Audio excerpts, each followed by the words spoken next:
प्रेमानंद चौहान के स्वर में बौरी रे मोर ए बौरी।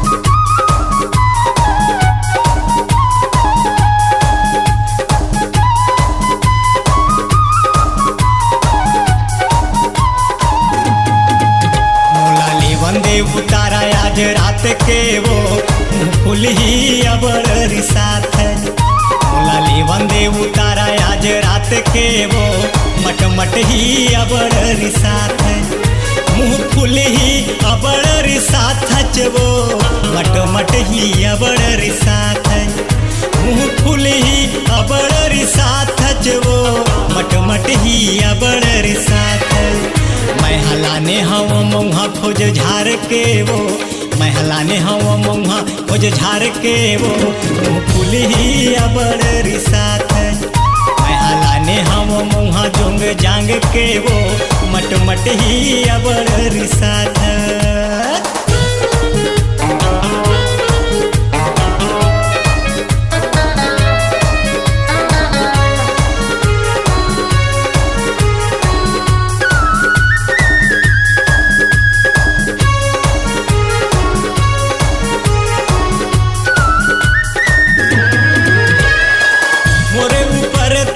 हुक्म चला थच भारी देखा थच पावर वो भारी देखा थच पावर जी हुजूरी मैं करत रही थो लोग लइका के खातर वो लोग लइका के खातर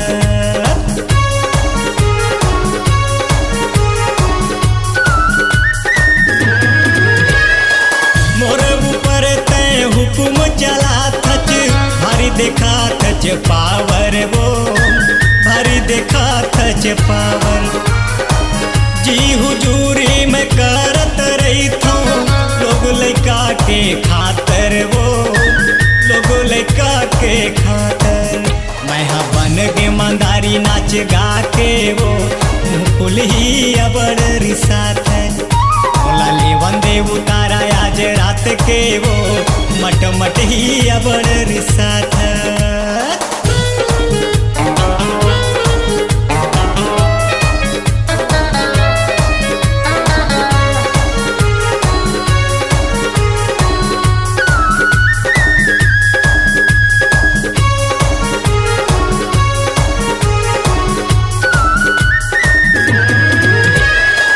लखपति ले कंगाल हो गए तोर सूरत के चक्कर तोर सूरत के चक्कर मैं हंसी रागे तुहर काला की थी माँ तय लगे टीवी पिक्चर तय लगे टीवी पिक्चर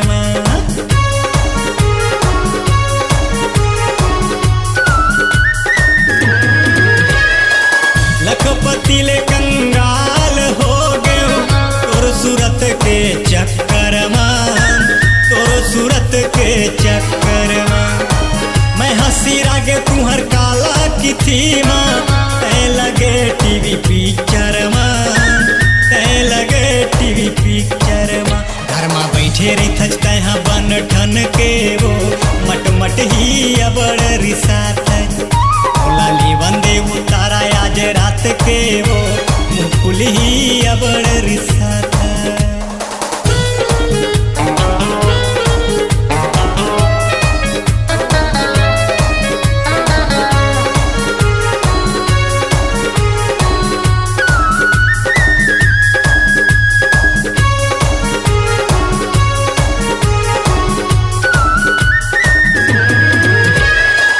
पेट भी काली माँ निकले रही थो काम बुता के टेंशन वो काम बुता के टेंशन तोर माया मैं ऐसे पिसा गयो चना पिसान के बेसन वो चना पिसान के बेसन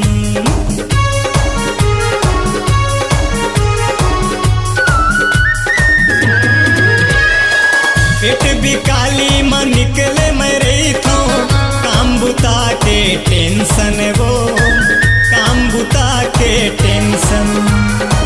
तोरो माया मैं जैसे फेटा गए चना पिसान के बेसन वो चना पिसान के बेसन।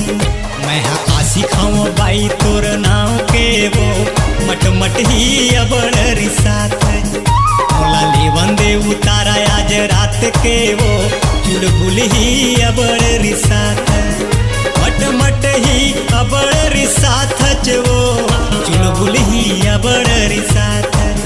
मुँह फुल ही अबड़ रिसात वो मट ही अबड़ रिसात। मोला लेवन दे उतारा आज रात के वो मोला लेवन दे उतारा आज रात के वो चुलबुल ही अबड़ रिसात। मोला लेवन दे उतारा आज रात के वो मट ही अबड़ रिसात। मोला लेवन दे उतारा आज रात के वो मट ही अबड़ रिसात। मोला पियन दे उतारा मौहा पानी के वो मट ही अबड़ रिसात। अपनी आवाज को दीजिए एक नया मुकाम।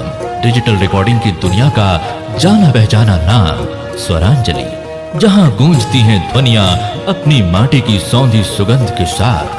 छत्तीसगढ़ी संगीत के विविध रंग जो पहुंचाते हैं पूरे प्रदेश में डिजिटल रिकॉर्डिंग के संग। स्वरांजलि स्टूडियो नेमीचंद गली नंबर 2 गंजपारा रायपुर।